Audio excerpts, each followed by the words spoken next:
السلام علیکم ورحمت الله وبرکاته. زه هم قاری محمد ظفر عثماني.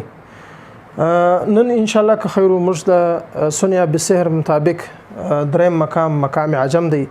نو د مقام عجم نن موږ وایو په ترتیل کې ترتیل وایو چې ترتیل وایو او هغه تلاوت چې کوم په پروګرامو کې کیږي یا ویل کیږي. نو دا قرار په نور ویډیو کې ما شوول یو چې قرار شې هغه د اواز ویل ترکه ده. یو خو لهجه بدلونګي یو د اواز خپل درې درجه راځي. سوکه ویل بیا تر غل سپورت ویل بیا تر غل پورت ویل اواز پورته کول نه کول. نو مقام عجم چونکه دا هم د مقام سبا ته ورنږدې دی ډیر د ځان له مقام خودی لیکن دی وا عجم ته سبا ته ډیر ورنږدې دی. ولی اکثره کارین چې کله قرات وای نو مقام سبا په جواب الجواب کې شدي عجم استعمالي. نو نن موږ عجم چې هغه په ترتیل کې وای څنګه بیا وای د دې طریقه څنګه ده. اعوذ بالله من الشیطان الرجیم بسم الله الرحمن الرحيم الحمد لله رب العالمين الرحمن الرحيم مالك يوم الدين إياك نعبد وإياك نستعين. جواب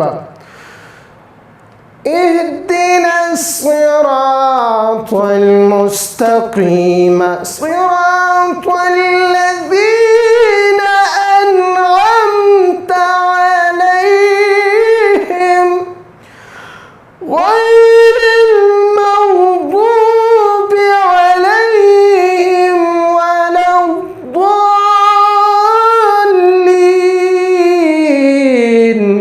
آمين.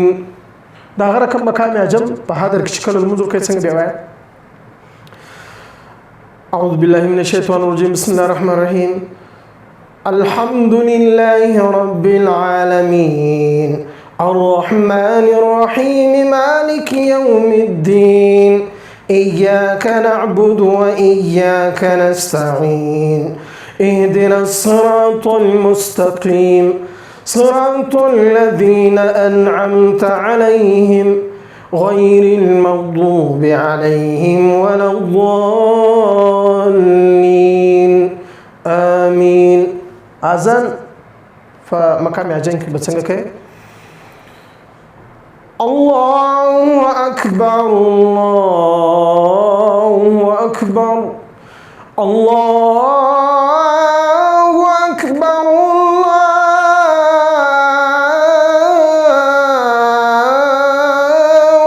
أكبر أشهد أن لا إله إلا الله أشهد أن لا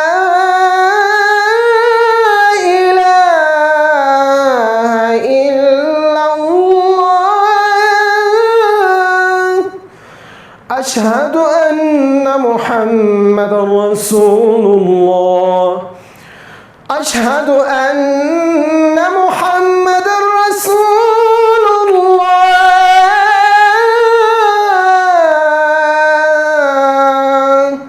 حي على الصلاة حي على الصلاة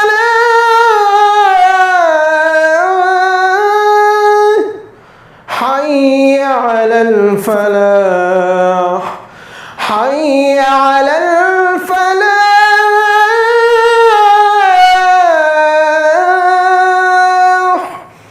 الله أكبر الله أكبر لا إله إلا الله. صدق الله العلي العظيم.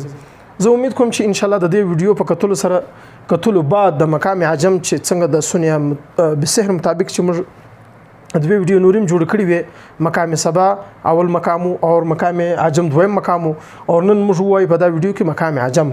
نو زه امید کوم چې ان شاء الله د دې ویډیو کتلو بعد په سمجھ کې راشي او د دې ویډیو سره متعلق لاندې په ډسکرپشن یا کمنټ سیکشن کې بالکل ته ما آگاه کولای شي که چیرې د مسلې مسایل یا پوښتنه نو ماته اجازه راکړئ. السلام علیکم ورحمت الله وبرکاته.